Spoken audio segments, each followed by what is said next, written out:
السلام عليكم ورحمة الله وبركاته. إن شاء الله هنبدأ معاكم شرح مادة الرياضيات، عبارة عن 4 وحدات.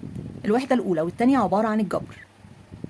الوحدة الأولى اللي هي الأعداد والعمليات عليها، اللي هي هنا النسبة المئوية والنسبة والتناسب.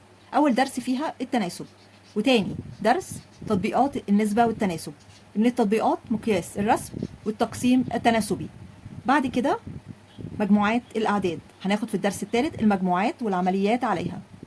بعد كده العمليات على الأعداد، أول حاجة في الدرس الرابع العمليات على الأعداد الصحيحة، وبعد كده الدرس الخامس العمليات على الأعداد النسبية.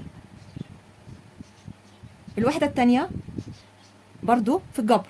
الدرس الأول بيتكلم عن التعبيرات والصيغ الرياضية، اللي هي عبارة عن جمع وطرح الحدود الجبرية وجمع وطرح المقادير الجبرية. والدرس الثاني عبارة عن المعادلات الخطية، اللي هي بتكون من الدرجة الأولى. بعد كده الوحدة الثالثة دي عبارة عن الإحصاء. أول درس تنظيم البيانات، تاني درس الوسط الحسابي، تالت درس القطاعات الدائرية. الوحدة الرابعة دي الهندسة. أول درس أنواع الزوايا والعلاقات بين الزوايا، تاني درس التوازي، تالت درس المثلث، رابع درس الأشكال الرباعية وكمان الأشكال الرباعية الخاصة، خامس درس المضلعات، سادس درس الإحداثيات. إن شاء الله بعد كل درس هنحل تقييم كتاب المدرسة عنه. أتمنى إن شاء الله تستفادوا بالقناة. السلام عليكم ورحمة الله وبركاته.